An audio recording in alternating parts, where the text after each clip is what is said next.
Shalom, sahabat Delima yang terkasih. Firman Tuhan yang mengawali aktivitas kita pada Jumat tanggal 31 Januari 2025 tertulis dalam Efesus 4 ayat 29. Beginilah firman Tuhan. Janganlah ada perkataan kotor keluar dari mulutmu, tetapi pakailah perkataan yang baik untuk membangun dimanapun perlu, supaya mereka yang mendengarnya beroleh kasih karunia. Demikian firman Tuhan. Sahabat Delima yang terkasih dalam nama Tuhan Yesus Kristus, saya pernah mendengar seorang anak kecil ketika sedang bermain bersama temannya mengucapkan kata-kata kotor.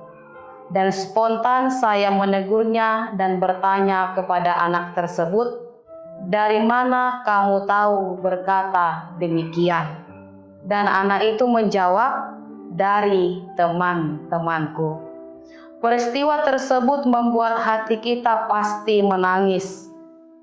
Ternyata perkataan kotor tidak hanya keluar dari mulut orang dewasa, namun juga dari mulut anak-anak.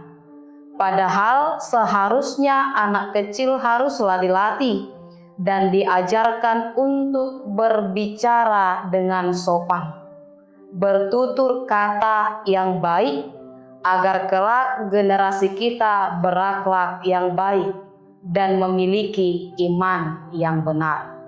Sahabat Delima yang terkasih, janganlah ada perkataan kotor yang keluar dari mulut kita, karena itu akan menimbulkan banyak persoalan, bahkan berakibat fatal. Karena ketika seseorang berkata kotor terhadap orang lain, besar kemungkinannya akan memicu perkelahian dan mara bahaya.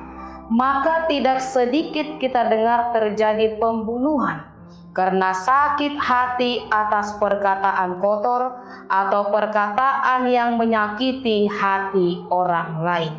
Saudaraku, tentu hal ini membutuhkan perhatian yang serius dari setiap orang percaya.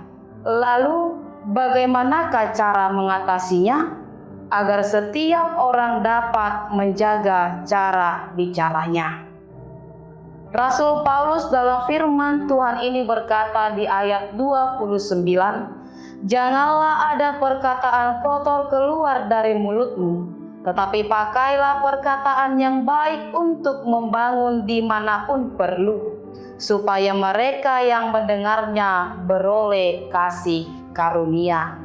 Rasul Paulus berkata dalam suratnya kepada jemaat di Efesus, kita bisa lihat di pasal 4 ayat 17 sampai 32, manusia barulah yang mampu hidup dalam Kristus, yang mau meneladani sifat Kristus yang sudah dibaharui dalam darah Yesus sehingga menjadi pribadi yang baik.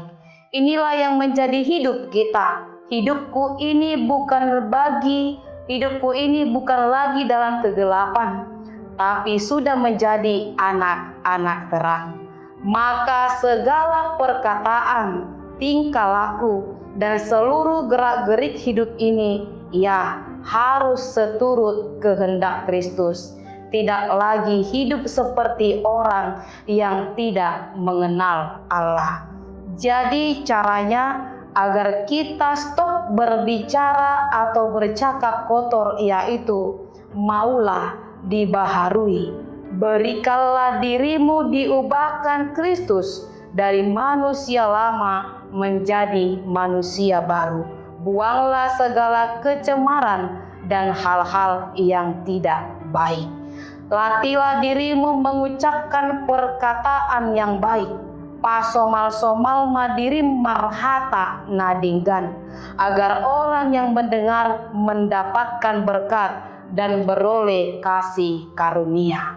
Sahabat Delima yang terkasih, firman ini menasehatkan kita agar sungguh-sungguh menjadi pribadi seperti Kristus, agar setiap orang yang bersama kita beroleh kasih karunia, agar orang lain boleh merasa terberkati, bukannya karena kita beri materi atau yang lainnya.